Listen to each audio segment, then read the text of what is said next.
Welcome to the latest MS Hear from the Experts webinar.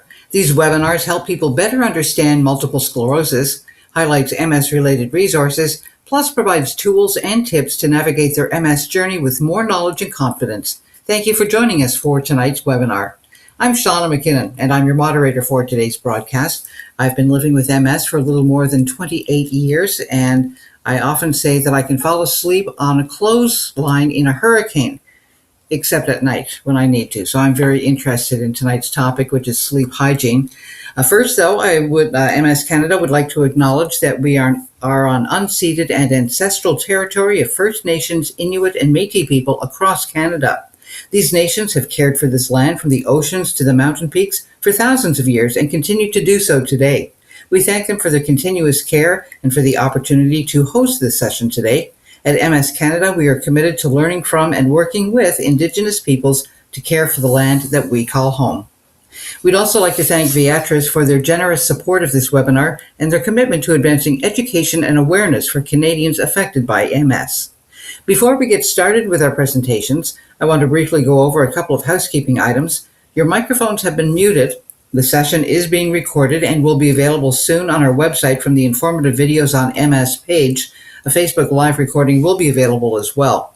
If you have a question, please type it into the chat box and we will try to get to as many questions as possible following the presentations. We kindly ask that your questions be general in nature so that everyone can benefit from the discussion. If your question is personal or specific to your own situation, we recommend following up directly with your healthcare team or our MS Knowledge Network. Please note that MS Canada does not approve, endorse, or recommend any specific product, therapy, or service, but instead provides information to assist individuals in making their own health and wellness decisions.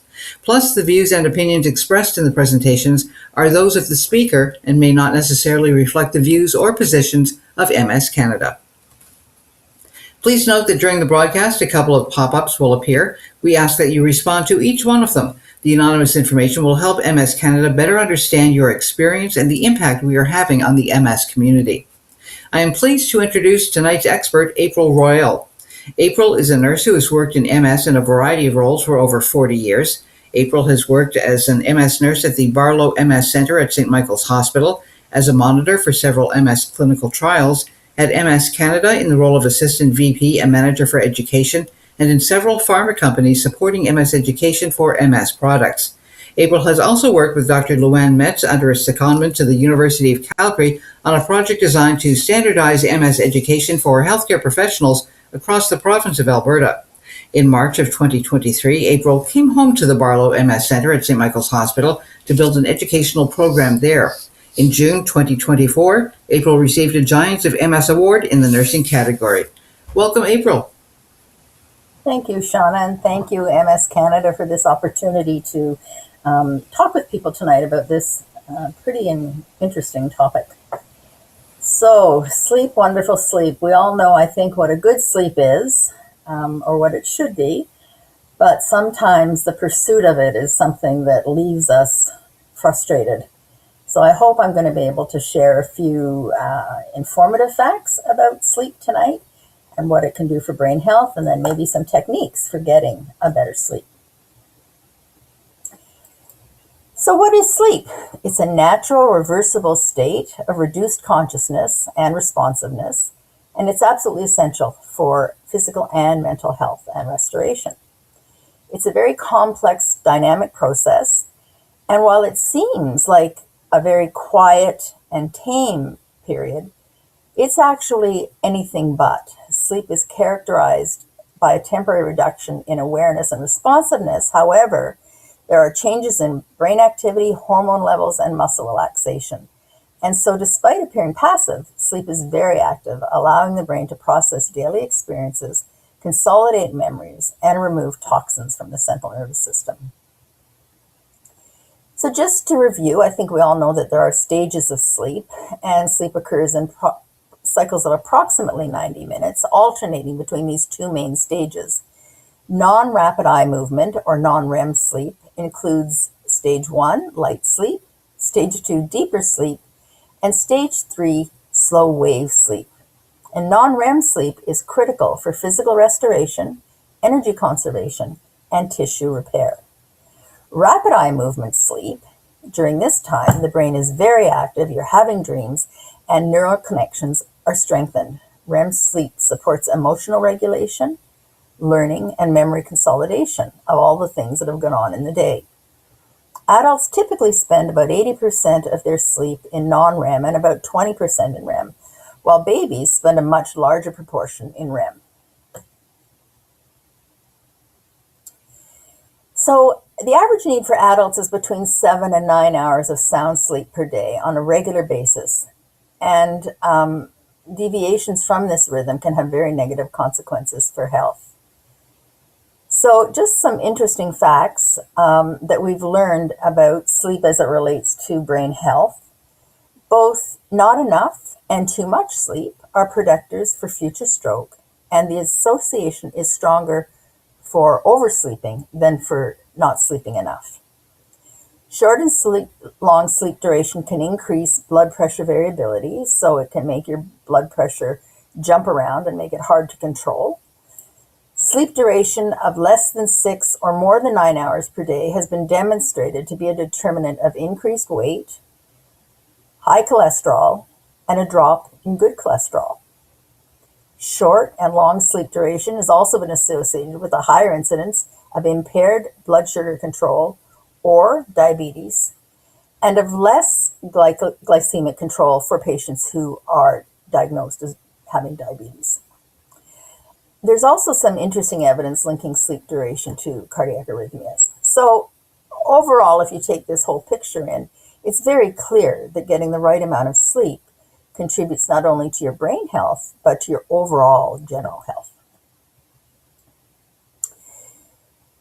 Sleep deprivation, whether it's a difficult period of time or something that's just your chronic pattern of sleep, can have serious consequences on brain function and your overall health, as we've described. The effects of it are cumulative, so where one night isn't necessarily a big deal, over time, poor sleep leads to a range of cognitive, emotional, and physiological impairments. And particularly with respect to cognition, we know that this is a struggle in multiple sclerosis, so this may be one area where we can make some gains. Cognitive impairments. So with respect to that, sleep deprivation affects attention, learning, memory, and decision-making, and even a single night of poor sleep can result in slower reaction times. And I think we've all felt that after a bad night, or anybody who's got little wee children who keep them up nights. People probably experience this. Also impaired judgment and decreased problem-solving abilities. Chronic sleep deprivation also exacerbates these effects, leading to long-term cognitive decline and an increased risk of dementia. Emotional dysregulation. So individuals who are sleep deprived are more prone to mood swings, irritability, and anxiety. And it's probably not a surprise to any of you, but the data supports this strongly in clinical evaluation. They also may have difficulty managing stress and exhibit increased emotional reactivity. So, feeling more touchy about things or having overreactions to things in the normal course of the day. Chronic sleep deprivation is a risk factor for developing mood disorders such as depression and anxiety. And again, in MS, we know that the risk for mood disorder runs up around 50% or higher through the course of the illness. Sleep deprivation has been linked to a range of health issues, as we've previously described, including weakened immune function, increased inflammation, again, a special concern in multiple sclerosis and cardiovascular health, so cardiovascular disease, and metabolic disorders such as diabetes. The brain's inability to clear waste products during sleep and the opportunity that affords may also increase the risk of neurodegenerative disease. Cognitive functions particularly affected by sleep loss include psychomotor and cognitive speed, vigilant and executive function, so that's the decision-making, the integrative thought patterns that we do through the day, working memory, and higher cognitive abilities. Chronic sleep restriction experiments, which model the kind of sleep loss experienced by many individuals with sleep fragmentation and premature sleep curtailment, so being woken too early, that 4 a.m. where you wake up and wonder who else in the world is awake. Due to disorders and lifestyle, demonstrate that cognitive deficits accumulate to severe levels over time without full awareness by the affected individual. So people aren't even necessarily aware how this is affecting them over the long term. Because we all know people who say, oh yeah, I manage fine on 3 or 4 hours a night. Probably not true. Sleepiness-related motor vehicle crashes have fatality rates and injury severity levels similar to those of alcohol-related crashes. In addition, sleep deprivation produces psychomotor impairments equivalent to those induced by alcohol consumption above the legal limit. So this is a serious problem when you think about people getting behind the wheel.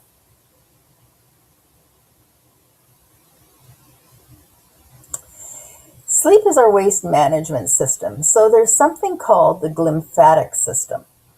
This is the waste management system of the brain and spinal cord, and it works to eliminate the metabolic waste or the products of everyday central nervous system activity.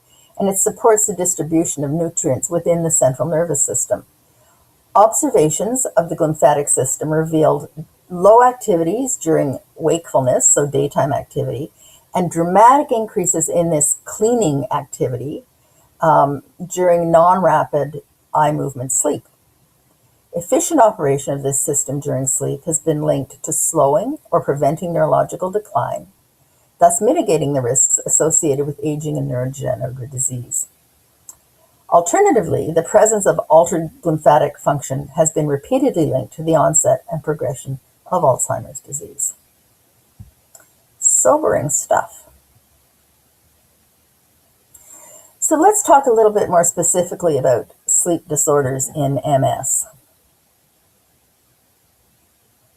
They're very common. About 50 to 70% of people with MS have a clinically significant sleep disorder, and it's thought that there's a much higher incidence than that because so much of it is not even reported. The National Institute of Health reports that sleep disturbance is 4 times higher in MS than in the general population. And there are lots of reasons that contribute to this. Organically, lesions in the brain controlling sleep and respiratory pathways may be affected by the disease process of MS. Pain, spasms, and sensory disturbances like burning and those really uncomfortable sensory things that can go on are very common in MS, and that will affect sleep. Bladder dysfunction causing people to be up through the night, interrupting sleep, contributes to it. Some medications, for example, steroids for exacerbations, people have been on steroids, we know that this really ramps them up and makes sleeping very difficult, and for that reason, we encourage our patients to take a sedation, a mild one, while they're on high-dose steroids. And some antidepressants can interfere with normal sleep patterns. Fatigue, sleep disruption, and excessive daytime napping will also contribute to poor sleep quality. And then mood disorders like depression and anxiety, which again, as we said earlier, are more common in MS.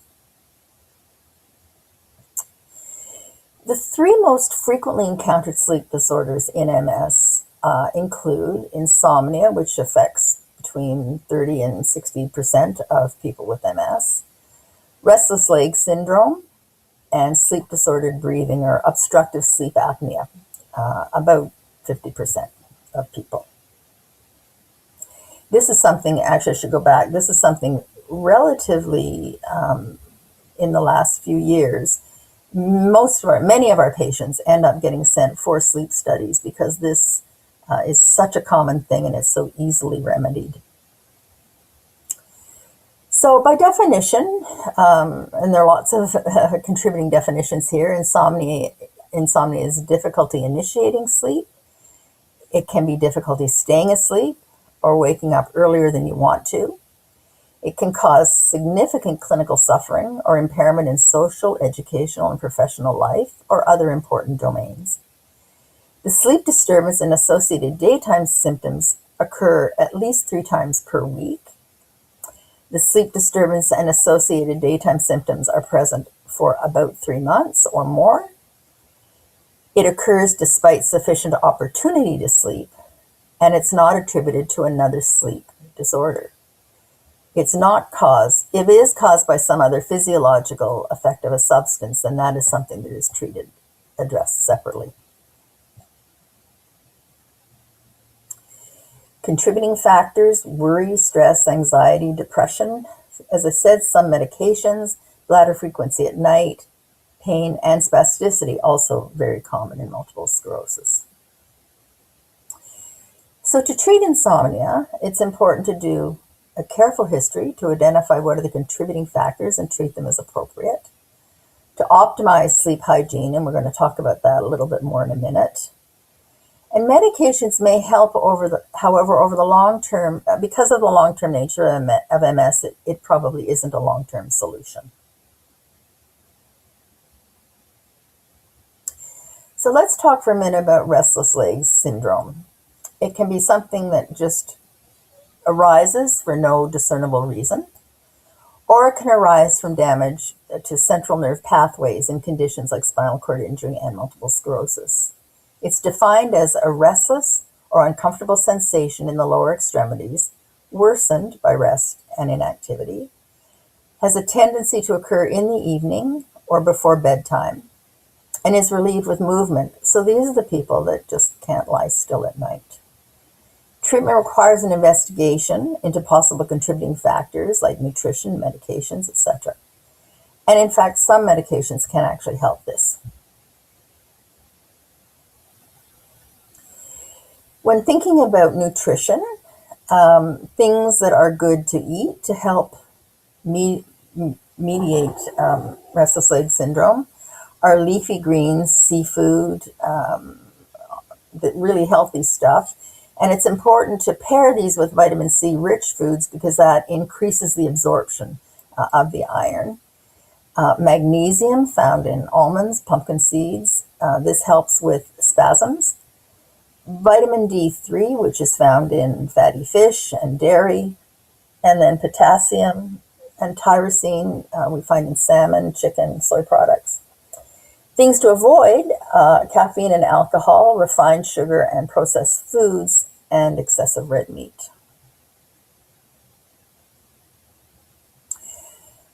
Let's talk about sleep apnea. So obstructive sleep apnea is characterized by repeated episodes of upper airway obstruction during sleep. It's related to the structures in the airway and is one of the most common sleep disorders encountered in the general population. It's estimated to affect at least 3% of the general population. Current studies suggest that the prevalence of OSA is even higher in MS, with estimates ranging from 20 to 50%, and most of whom remain untreated. Central sleep apnea involves repeated or complete or partial reduction of airflow due to intermittent lack of respiratory effort, and it's thought to be related to impairment of brainstem, motor, and sensory pathways that control airway openness and respiratory function. Although the exact prevalence of it in MS is still unknown, several case studies and 2 recent cross-sectional studies would suggest that patients with MS, especially those with brainstem involvement or more disabled people, are at an elevated risk for CSA. Symptoms of it, if you have a partner who has it, you're probably well aware. It can be snoring, pauses in breathing, gasping or choking on awakening, non-restorative sleep, so waking up just feeling tired as when you went to bed, excessive daytime sleepiness or fatigue, cognitive disturbance, and nighttime awakening.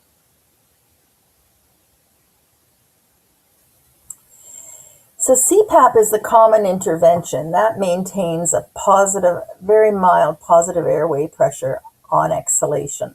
So you inhale, that automatically, naturally opens up airways, but as you exhale, that is where the tendency for the airways to reduce in volume and maybe even collapse.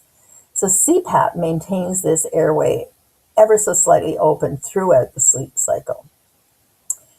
So it's called continuous positive airway pressure, and it's a gold standard treatment for OSA in patients with MS.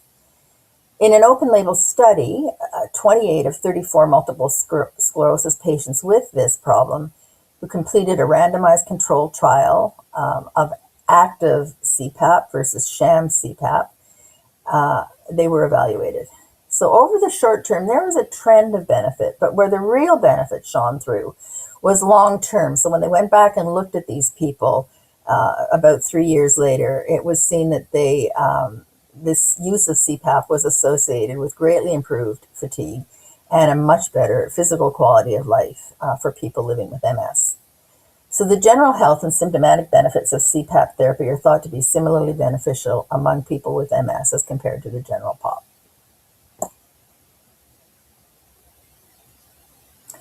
Other sleep disruptors, up through the night, to the bathroom. You just don't get a good sleep because you don't get your normal repeating cycles of REM and non-REM. Mood and anxiety again. If you're staying awake, counting worries and not sheep. Depression and pain, as we've previously mentioned. Bladder dysfunction occurs in up to 80% of people with MS. So being up at night is a pretty common thing, as you all probably know even better than I do. MS lesions can block or delay the transmission of nerve signals in the areas that control the bladder and the urinary sphincters. And these are big pathways because there are pathways that go through your brain for conscious awareness of the need to empty your bladder, and also the reflex things that control the sphincters that run through the spinal cord. So these are very long pathways and very complex involvement. So a spastic overactive bladder that's unable to hold the normal amount of urine because it's just too tight and it doesn't stretch enough to hold a good volume, or a bladder that just doesn't empty completely, so it's always retaining urine and so it's always filling up more quickly, can cause these things can cause frequency and urgency of urination, frequent UTIs, and frequent, for the point of this talk, frequent nighttime trips to the bathroom.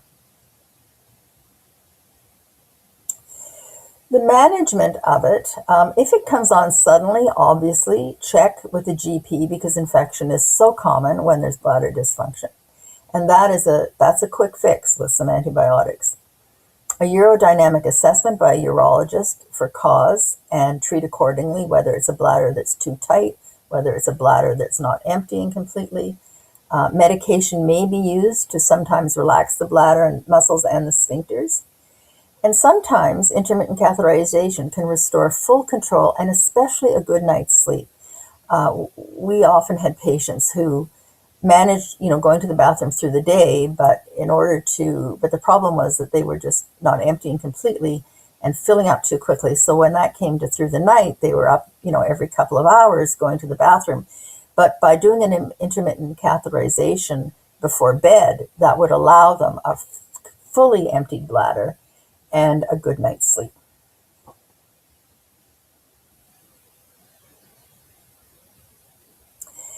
Mood and anxiety. So when we talk about mood and anxiety, we think primarily about depression. And depression and anxiety run hand in hand, and we don't always know what's the chicken and what's the egg with that. But what we do know is that it does interfere with sleep, and everything seems worse at night. So the symptoms of it can be aggravated at night as you lie there awake, worrying and trying hard to get to sleep. I think, as I said earlier, depressive disorders occur in up to 50% of people living with MS. The prevalence estimates are about 2 to 3 times higher than those of the general population. And many factors contribute to depression in MS. There are biological mechanisms and effects of inflammation, lesion burden, where those lesions happen to sit, and sometimes atrophy of the brain within certain areas. And then all the normal stressors and threats and losses that accompany living with an unpredictable and disabling disease. And one of the biggest challenges here, and why this goes undiagnosed so often, is that I think we still have a fair bit of stigma in our population. But depression in MS is not a failure. It is not a response that's a reaction. It is not necessarily related to sadness. There are changes in the tissue in the brain itself from the disease process that can trigger depressive episodes. So first place to start, talk to your GP. They know you best and they know the resources in your area. The treatment for depression and MS is just as it is for anybody else, and it responds to cognitive behavior therapy, talk therapy, medications, sometimes a combination. And sometimes it's really important to get those things all on board so that you can break the cycle of sleeplessness and start feeling better. So talk therapy, as I say, by itself is often very effective for clinical depression, and on its own it may not be enough to treat severe depression, but it can play an important role when used with other treatments. It can be used to help people find their way with everyday stressors. It can support using medication properly. Studies support the idea that therapy is a powerful treatment for depression, and have found that combining depression medicine and therapy is the most effective approach.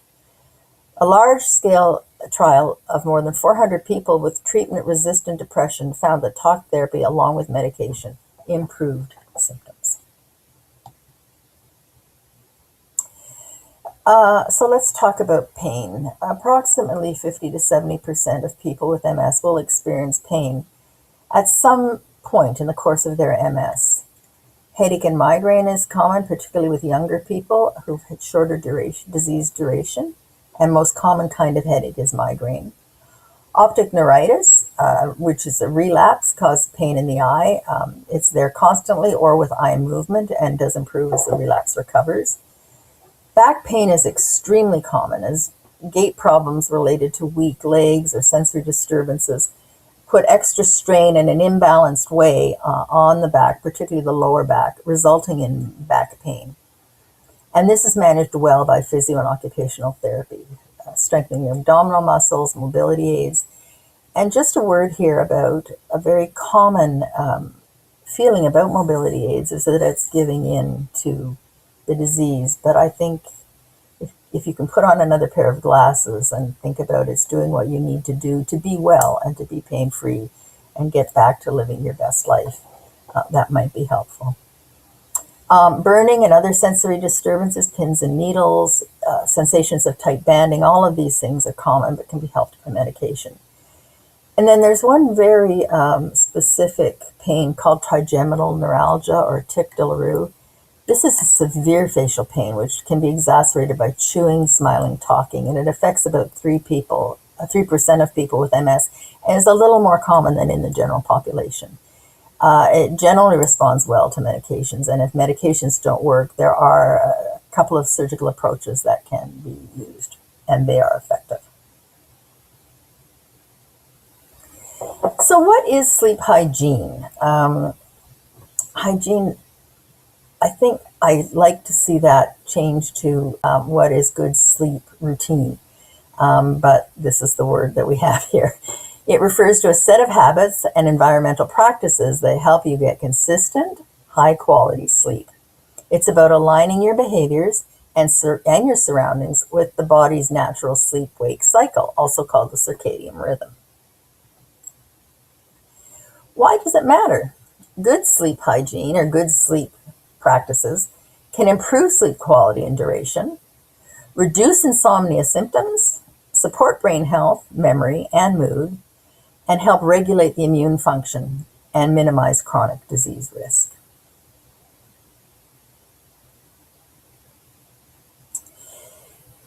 So there are things you can do to foster good sleep routines.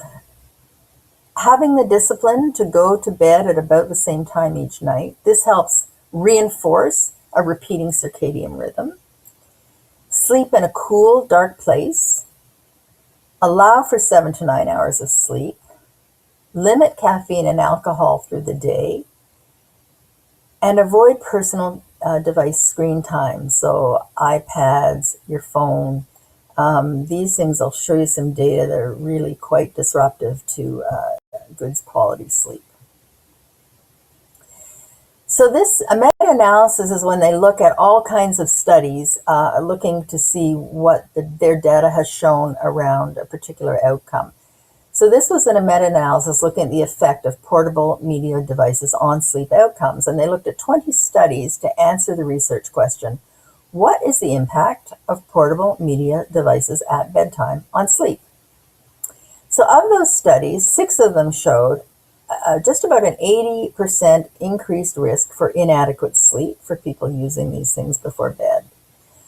4 of the studies showed a 53% increase in inadequate sleep quality, so quantity and quality are affected. And 3 studies showed a more than double increased risk of excessive daytime sleepiness. So these devices really shouldn't be in your bedroom. 2 hours before bedtime, shut them down, and that allows your brain to accommodate to the right hormone levels to get you to sleep. I think good sleep is a family affair. When one person doesn't sleep, nobody sleeps. So I think this is something we can do for general family health to improve quality of sleep. Bed sharing comes up. Historically, bed sharing was something that was a cultural norm for communities. It was seen to be a safer way to sleep because there would be more people to respond in case of an emergency or an attack. So it was actually something that was very much normalized in earlier societies. And it has positive impacts. There's emotional bonding and relationship satisfaction. Co-sleeping, now I think now we're talking about 2 people. Co-sleeping often increases feelings of intimacy, security, and attachment. The physical proximity, the touch, the warmth strengthens emotional bonds, and couples who sleep together tend to report higher relationship satisfaction. It can help with reduced stress and anxiety. Being near a partner can reduce cortisol levels, that's the stress hormone. Co-sleeping may help individuals feel safer, especially during stressful periods. Better sleep onset for some. Some people just can't fall asleep until their partner is there. And many people fall asleep faster due to the comfort and the routine of it. Shared sleep routines can help regulate consistent bedtime habits too. Synchronization of sleep patterns. Partners' sleep cycles can gradually become synchronized, improving harmony in sleep schedules. But there's a downside. Sleep disturbances, so common issues, snoring, restlessness, restless leg syndrome will keep the partner up awake, and keep you up awake. Different sleep schedules, these can cause, sleep fragmentation, reducing sleep quality. Differences in sleep preferences, people have different ones. Conflicts may arise over room temperature, mattress firmness, lighting, noise, and these differences can negatively impact sleep quality. And there's the impact on health. Chronic poor sleep due to disturbances can lead to fatigue, as we've said, reduced cognitive performance, irritability, never good for a marriage, long-term health risks, and reduced independence or personal space. Some individuals feel less autonomy or freedom, especially if they value solitary sleep.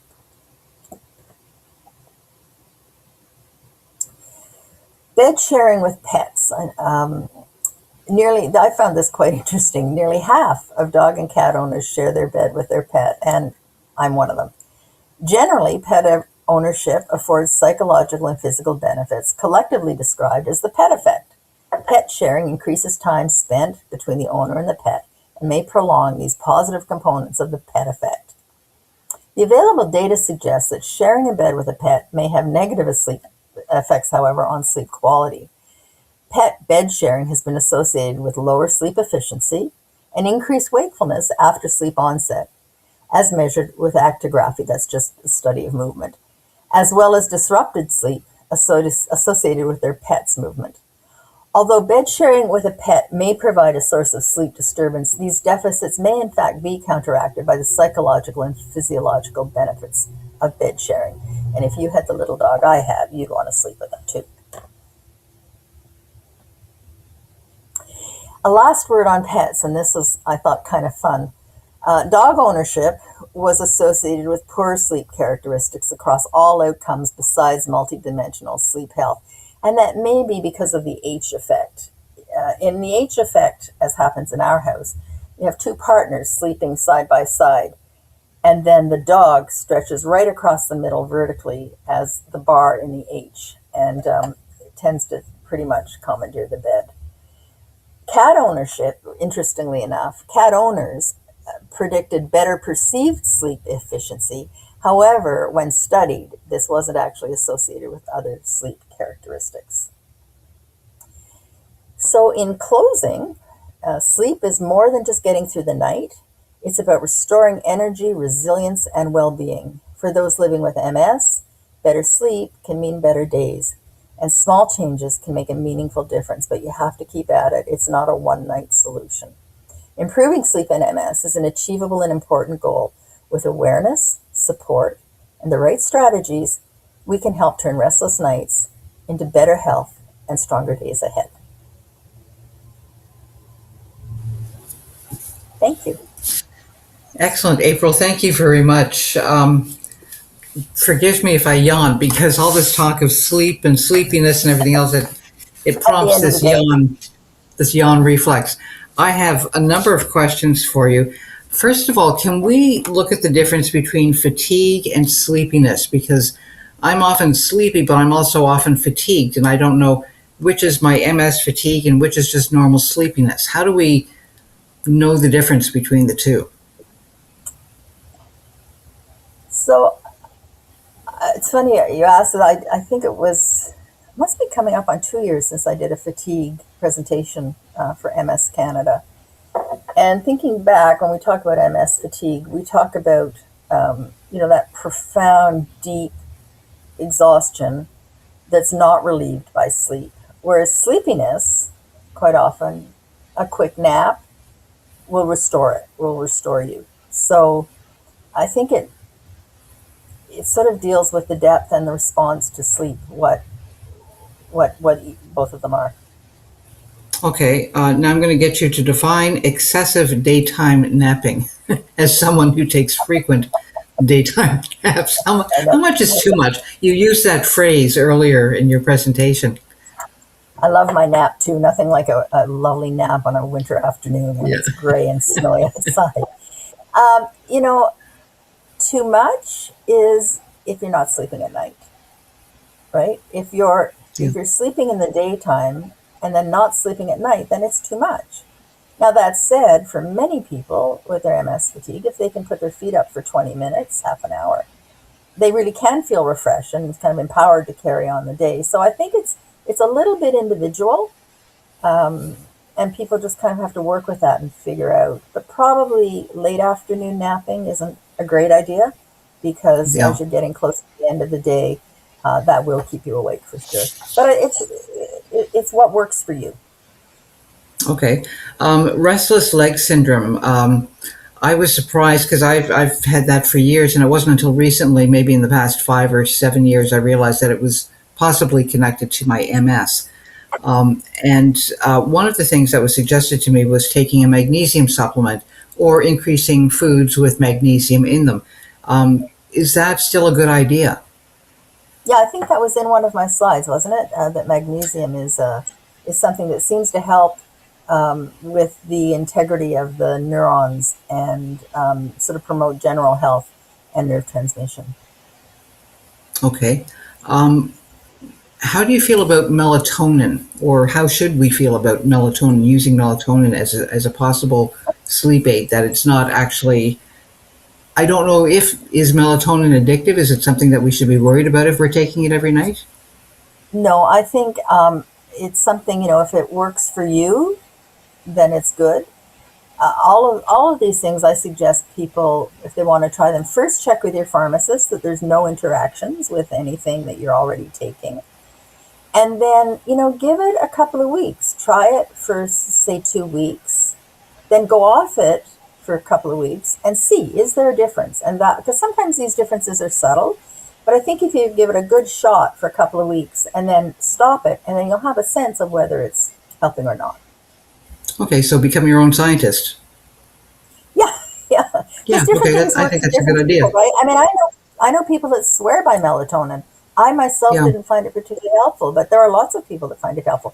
But as with any of these things, I think the really important thing is check in with the pharmacist that there aren't any contraindications with other medications. Okay, and along that line, somebody is asking about any information on the use of cannabis edibles, and I tried them once. It was not for me. I had a very bad trip.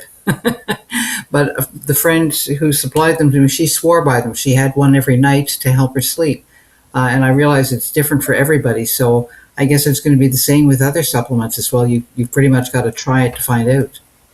Yeah, the thing about cannabis is that it's not a neutral thing, right? It has effects on cognition. So I think it's just really important to keep that in mind. I know that people use it to sleep, and I know that people can find it really helpful. But I'd be inclined to suggest, with cognition being the concern it is in MS, I'd be thinking people might want to try other things before they resort to that, and to check in. That's an important one. Check in with your physician on that one because, as I say, cannabis is not neutral. And there's Dr. Anthony Feinstein, who's done a lot of research in this area, and I know he has big concerns about that. Okay. Um, for somebody with severe insomnia that has tried all the suggested things, is there something else that they could do that might be restorative to try and reboot their batteries, so to speak, like perhaps meditation? Sure, why not? I mean, that might be something helpful. Um, Certainly, and things, even things that we didn't touch on, but things like a regular physical activity program in the daytime, so that we can become very mentally tired by the end of the day, but we're not physically tired, and you need to have an element of that to be properly tired to sleep well at night. Sometimes a warm bath before bed can be helpful, unless warm water makes you so weak that you would have trouble getting out of the tub. But a warm shower, a warm bath, that can help because it just sort of brings everything down a notch. So that's something that people have told me they found to be helpful. So physical activity in the morning or the daytime, hot bath, warm milk. Believe it or not, there is some evidence that warm milk can help. Um, Interestingly, chamomile tea is sometimes put across as a good thing to have a cup of before bed. But for people who have ragweed allergies, chamomile is actually quite closely linked to ragweed and may actually cause increased stuffiness and sneeziness. So that's just a little something to keep in mind if you have those ragweed allergies. But in that case, just a Avoid hot it. green tea. Avoid it, and hot green tea or a glass of warm milk. Not hot chocolate because there's plenty of caffeine in the chocolate. Yeah. My grandmother, although she didn't have MS, she had a hot toddy most evenings. So How to do it? yeah, if you've tried other things, you can always try that. We have another That's right. question There's here. nothing wrong with trying. Nothing wrong with trying and finding out what works for you, for sure. Yeah, I call it experimentation and just being my own scientist. You've got to Yeah, find out what works. and being a scientist, take notes, right? Take notes and compare. Make a little scale. Slept well, slept very well, and yeah, and then look back because I think it's in that trying it, stopping it, and then trying it that you can get a really good assessment of how it works for you. That's what I did with the cannabis edibles many years ago. I kept a timeline of how I was feeling each hour and when different things were hitting. Yeah, And I decided very quickly I'm not doing this again. not Okay, for you. on to on to another question here from the audience. I have trouble with falling asleep. I find that only if I take Gravol for my nausea that I can sleep past 3 hours. I wake up at 3 a.m. every day, and this person is wondering how awful is it for us to take Gravol pretty frequently. This person's at a bit of a loss. Yeah, again, I'd check in with the pharmacist on that one, but I'd be surprised if they said there was a problem. I have in my life, when I was going through some pretty hard stuff, used Gravol as something to help me sleep, and it was very effective, just enough to kind of calm me down and get me to sleep. And so, again, check in with a pharmacist, but I would think there would be not a problem with that. Okay, I mean, we give and Gravol to babies, right? pardon me? And if the nausea, I said we give Gravol to children. It's a pretty safe drug. Yes. Uh, and But I'm concerned if this person has nausea every night, what's going on and what's causing that. It might be important to take a look at the underlying cause if that's what's keeping you Yeah. awake or him. Yeah. A visit to the GP perhaps in order for this I one. think so. Yeah. Okay. I heard about the 20-minute nap rule. Is that true? What's the rule? I don't know. I presume that maybe a 20-minute nap is the optimum nap time. Maybe in 20 minutes you wouldn't get into any deep sleep, but you'd rest your eyes and maybe take your pulse and blood pressure down a bit and regulate your breathing. President Kennedy was famous for that. He'd close his door and put his feet up on the desk and nap for 20 minutes. And he was, I think, the one that sort of popularized that back in the 60s.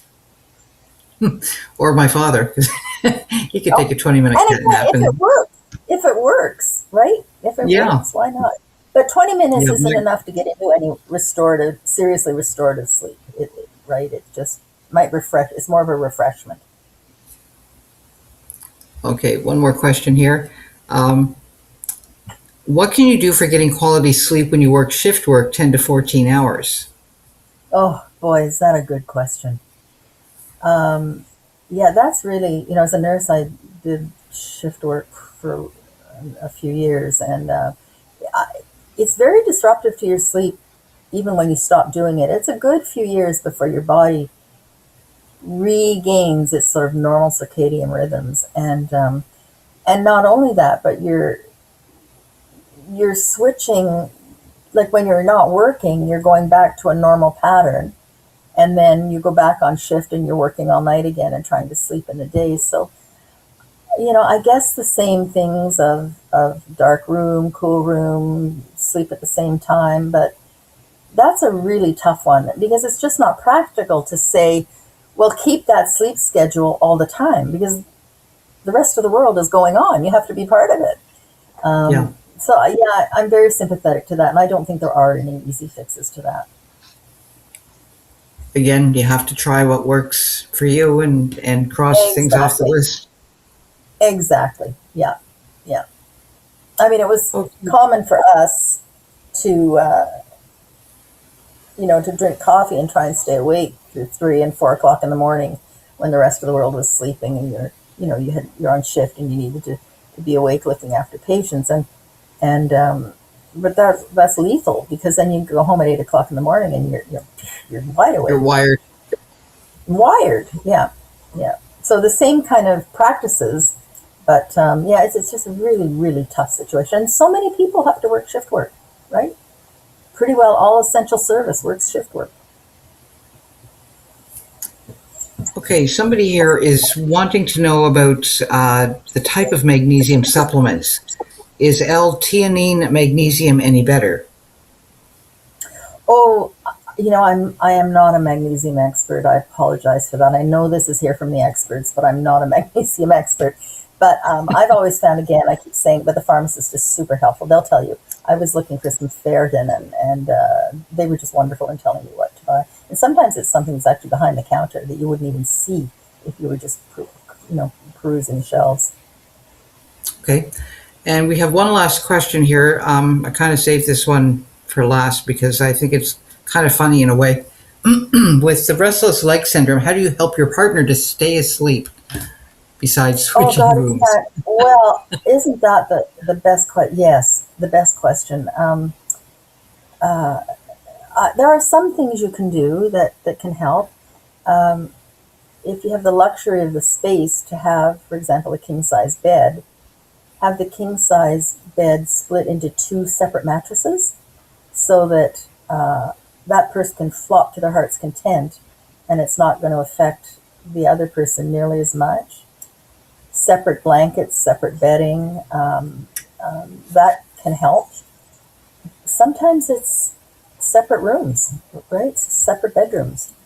Those are the 2 things that come to mind. Because there's not much, really, I don't think there's not much else that you can do. If you're there right beside somebody and they're kicking and flailing, it's going to wake you up. Yeah. But I think as you mentioned, the separate mattresses, like the same, but dividing most of the king size beds do have separate mattresses. But if you separate the bedding as well, I never thought of this, and like the duvets or the comforters, whatever. I think this is going to benefit those of us who have gone through or are going through perimenopause or menopause as well, where we're tearing the blankets off and they want the blankets on, or vice versa. So that too. I think that's a good idea. A girlfriend of mine had that problem with her husband. He liked it really hot and she liked it really cold. and they had this lovely big feather duvet, and she actually took the feather duvet to a bedding store and had half the feathers taken out of her side. So hers was a very thin duvet, and his was a great big, and they put them in his, so his became, poofier. But I think, when you go in Europe, particularly in Scandinavian countries, and I think I saw it in Italy too, each person does have their own duvet, and it's just folded up down at the to the bottom of the bed, and they have two beds. They're pushed together, so you still have the proximity, but people get a better sleep for sure. I think we've just solved all the problems here. That it was so easy. Okay, and anything we didn't solve, we're sending people to the pharmacist or their GP. So we have come to I the know time to the end. that a lot, but when it comes to medications, the pharmacist is your friend. Oh yeah, I love my pharmacist. Yeah. So we have come to the end of our time for this evening. But as we wrap up today's broadcast, we want to remind you about how you can connect with the MS Knowledge Network, which is staffed by trained navigators who provide consistent, quality information and support. You can connect by phone, email, or live chat through the MS Canada website. Navigators are available Monday to Friday from 8 a.m. to 8 p.m. Eastern Time, and they can provide assistance in both English and French. We'd like you to be a part of the MS community and encourage you to get involved with our programs and services, events, government relations, and volunteer opportunities. Together, we can take action to create a future free of MS. To find out more or how you can take action, check out our website at mscanada.ca. If you have questions about any of our education activities, please reach out to education@mscanada.ca or visit our website. On behalf of MS Canada, we thank you for joining us today. Goodbye.